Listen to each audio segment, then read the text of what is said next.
गुजराती बहू की वापसी। ले लो, अरे ले लो गजरा लहंगा, ले लो डांडिया, ले लो। अरे बहू, ये क्या लगा रखा है? तेरा पैसे कमाने का दिमाग ये तो सोच ले कि जहां तू ये सब बेच रही है कोई नहीं लेने वाला। गुजराती बहू हंसा जवाब देती है। अरे क्यों नहीं लेगा? डांडिया का मौसम है तो क्या लहंगा नहीं लेगा है? अरे बेवकूफ औरत, ये चेन्नई है। यहाँ इन सबको ये समझ में नहीं आता है। अरे किसी साउथ इंडियन को लहंगा पहने देखा है क्या? वो भी इतना चमकीला, शीशा और रंगीन धागा वाला। ये देखो सासू माँ, यहाँ खड़ी होकर ना उल्टी पुल्टी बात मत करो। जिसको लेना है वो जरूर लेगा। हाँ? बहू सास की बात सुनकर हंसती है और घर चली जाती है। बेचारी बहू सारा दिन सारी शाम दुकान में बैठती, लेकिन बहुत ही कम दुकानदारी के बाद जब रात को घर आती है तो आ गई महारानी पैसे का ढेर लेकर। जाकर खाना बना। माँ वो थक गई होगी, खाना बाहर से मंगा ले क्या? हाँ हाँ, क्यों नहीं। सारा दिन घर की कोई जिम्मेदारी तो लेनी नहीं। अरे पैसे कमा कर लाती तो भी कोई बात है, लेकिन ना जी ना। क्यों? बाहर से क्यों मंगाए? यह कल मुही ही बनाएगी। बहू को गुस्सा आ जाता है। वो किचन में जाती है और माँ के दिए फाफड़ा के साथ अचार रखकर ले आती है। लियो खाओ और ठूस ठूस कर खाओ। हाँ? ये क्या है? ये कैसे खाऊं? ये कैसे खाओ का क्या मतलब होता है? जैसे पूरा गुजरात खाता है वैसे खाओ। मेरी माँ ने तो बहुत सारे भेजे हैं। हाँ? बेचारी सास क्या करती, जो था वही तो खाना था। वैसे भी बहू को ताने दे देकर उसके अंदर की सारी एनर्जी खत्म हो गई थी। सभी खा पी कर सो जाते हैं, लेकिन बहू तो कमरे के चक्कर काट काट कर घूमती रहती है। अरे क्या हो गया? किस बात का मंथन कर रही हो? ये समझ में नहीं आ रहा है कि यहाँ गुजराती कल्चर का सामान कैसे बेचूं। और ये किसी को समझ में ही नहीं आता कि डांडिया क्या है, लहंगे में शीशा क्यों लगा है, और फाफड़ा है तो रोटी इतनी कड़ी क्यों है। क्या करूं भाई साहब, समझ में नहीं आता।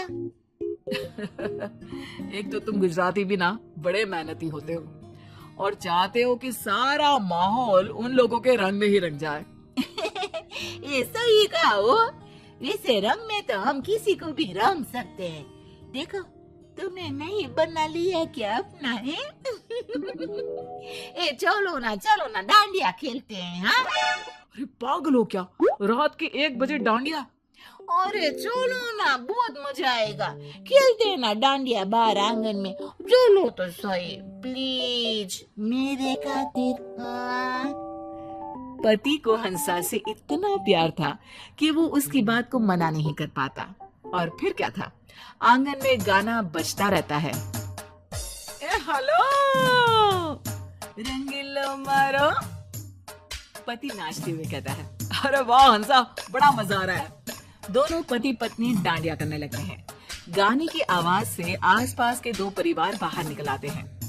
साउथ इंडियन पड़ोसी कहता है, अयो यार ये क्या करता जी, ये डंडा क्यों मारता भाभी जी का, वो भी रात में। अरे लगता झगड़ा हो गया जी दोनों के बीच।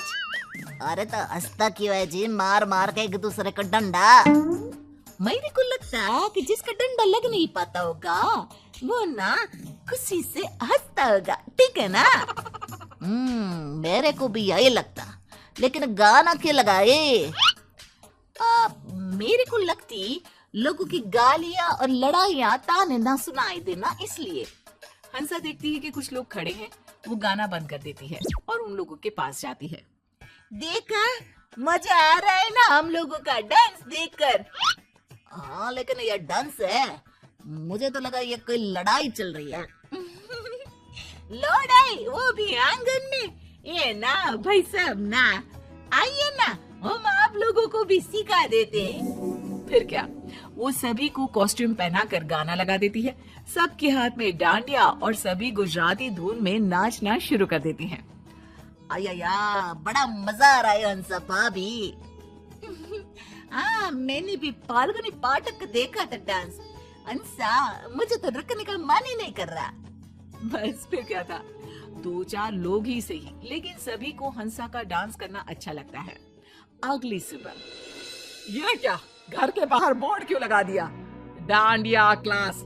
अरे ये सब नहीं चलेगा मेरे घर में, साफ साफ बोल रही हूँ। अच्छा, क्या नहीं चलेगा? घर मेरा है और यहाँ ये सब नाच गाना नहीं होगा। वैसे आप भी ना इस घर में अपने पापा के घर से आई है, और मैं भी, समझ गई ना? और जिसे आप नाच गाना बोल रही है ना, वो नाच गाना नहीं है, बल्कि कला है, साहित्य है, देश का संस्कृति है। अरे बस बस, अपना सामान बेचने के चक्कर में पूरे साउथ को डांडिया करा दे तू। ये तो इसमें गलत क्या है? हाँ, जब मैं यहाँ के कल्चर को एंजॉय करती हूँ तो मेरे कल्चर को भी ये लोग समझे, और ये तेरा मेरा क्या है? हम है तो सब भारतीय ना। अब चलिए बाहर जाकर खड़ी हो जाइए, कस्टमर आते ही होंगे। हो बस फिर क्या था, एक एक करके लोगों का घर में आना शुरू होता है। हंसा पहले डांस सिखाती, फिर लहंगा और सारा सामान पैक करके थमाती थी। अरे वाह बहू, बड़े नोट छाप रही है, क्या बात है। ले, अब वाह वाह कर रही है? नहीं तो सारे दिन दाने दे देकर मेरे तो कान खा जाती थी। अरे ला बहू ला, यह गड्डी ना पैसों की मुझे दे दे। वो क्या है ना, मेरी तिजोरी काफी दिनों से खाली है।